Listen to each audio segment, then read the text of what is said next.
चा नाम आहे FLRS पोर्टल.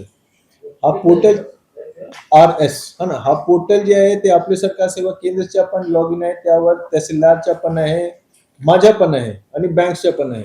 आता बँक्स काय करत आहेत की जेवढे शेतकरी मी डेट सांगितला होता 1 एप्रिल 2019 पासून 31 मार्च 2025 पर्यंत ज्यांनी अल्पमुदत पीक कर्ज घेतला होता आणि 30 सितंबर 2025 पर्यंत ज्यांच्या थकीत होता आणि 31 मार्च 2026 पर्यंत त्यांनी परतफेड केला नव्हता, असे जेवढे शेतकरी आहेत त्यांची यादी हे FLRS पोर्टलवर बँक्स अपलोड करत आहेत आणि त्यानंतर ते पाहत आहेत की हा यापैकी कोण कोण लाभार्थी जे आहेत शेतकरी पात्र आहेत.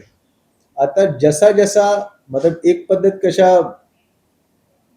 पद्धत असा पण आहे की तुम्ही सर्व 62,000 लोकांच्या तपासा आणि त्यानंतर तुम्ही एक यादी पब्लिश करा, पण त्यामध्ये कदाचित वेळ गेला असता. म्हणून असा निर्णय घेण्यात आला की तुम्ही जेवढे पात्र झाले तेवढ्याची तुम्ही यादी 1, 2, 3 यादी रिलीज करा. म्हणून पहिली यादीमध्ये 24,322 आहेत. बाकी जे आहेत त्यांचे चेकिंग सुरू आहे बँक्स मार्फत, बरोबर. जसा पुढच्या 18, 20, 22,000 लोकांची पात्र यादी तयार झाली तर सेकंड लिस्ट येणार, त्यानंतर थर्ड लिस्ट येणार. तो मला वाटतं की 10 ते 12 दिवस मध्ये 10-12 दिवसात ते एक एक यादी 10 रिलीज ऑगस्ट होईल. सांगितलेलं आहे. 10 ऑगस्ट तोच 10 ते 12 दिवस नंतर हा ना. यस, 10 ऑगस्ट नंतर दुसरी यादी येईल, 15 ऑगस्ट पर्यंत येणार ती यादी, हा ना. तो ती दुसरी यादी असेल. आता त्यानंतर असू शकते की एक तिसरी यादी येईल, चौथी यादी येईल. हा करण्याच्या मागे एकच उद्देश आहे की सर्व शेतकऱ्यांना वाट पाहण्याची आवश्यकता नाही आहे. जर आपण 62,000 ची एक सोबत यादी रिलीज केली तर ती गर्दी एकतर वेळ लागेल, त्यामध्ये दुसरं ती गर्दी आपल्या सरकार सेवा केंद्रावर येईल, तिथे रांग मध्ये लोकांना उभे राहावे लागेल. ते सगळे अवॉइड करण्यासाठी आपण टप्प्याटप्प्यामध्ये रिलीज करतो.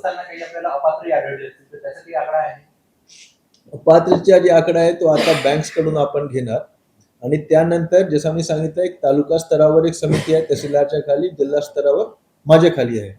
त्यामध्ये जे अपात्र असतील त्यांना तो शेतकरीला तो मेसेज जाईल की तुम्ही अपात्र आहात. तो अपात्र शेतकरी माझ्याकडे अपील करू शकतात, तहसीलदारकडे पहिले आणि त्यानंतर माझ्याकडे, की माझ्याकडे असे असे डॉक्युमेंट्स आहेत, तरी सुद्धा मला अपात्र करण्यात आलेला आहे.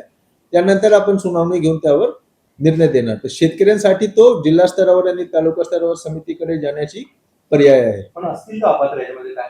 नाही, तो तर जसं जसं बँक्स चेक करतील ना त्या 24,000 नाही, आतापर्यंत अपात्रची जी संख्या आहे ना ते बँक्स कडून आम्हाला आलेलं नाही आहे.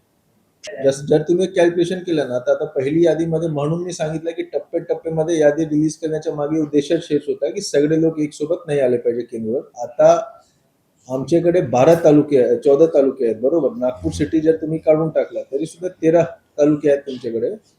आता 13 तालुक्यामध्ये आमचे एकूण जे 22,000-24,000 लोक पात्र आहेत. प्रत्येक तालुक्यामध्ये जवळपास 1,700 लाभार्थी झाले.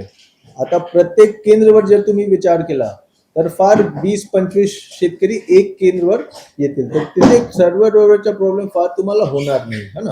आता जास्त गर्दी आला असता तर तुमच्या हे सगळे प्रॉब्लेम झाला असता, पण 20-25 शेतकरी कोई आज आ गया, कोई कल आ गया, तो आई थिंक वो कवर हो जाएगा, वो इशू नहीं आएगा.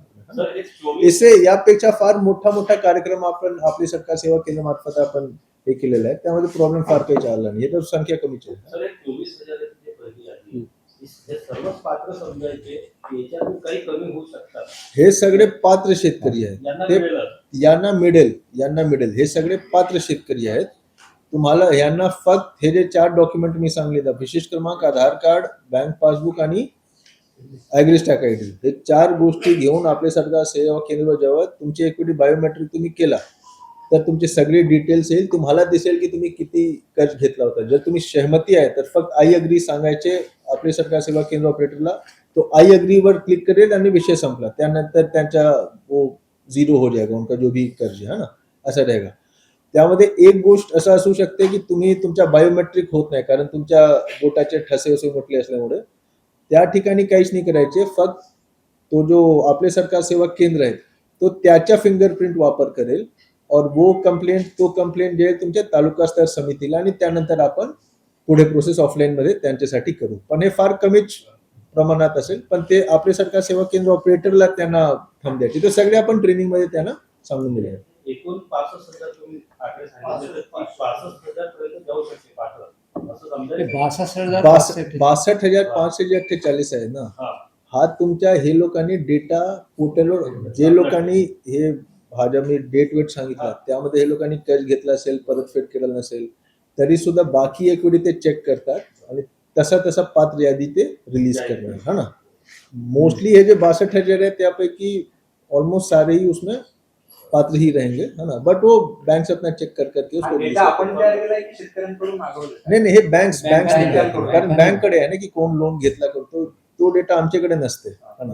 म्हणजे कोणकोणत्या बँक म्हणजे कोऑपरेटिव्ह सगळे अनेक शेतकरी समजा सावकार म्हणजे अशा पद्धतीने नाही सावकार ही योजना डीसीसी आणि राष्ट्रीयकृत म्हणजे बँक राष्ट्रीयकृत बँका, जिल्हा बँका आणि ग्रामीण बँका आणि प्रायव्हेट बँका ज्यांनी पीक कर्जाचं वाटप केलं, अल्पमुदती पीक कर्जाचं वाटप केलेलं आहे, त्याच्यासाठी सी योजना आहे, अल्पमुदती पीक कर्ज वाटप.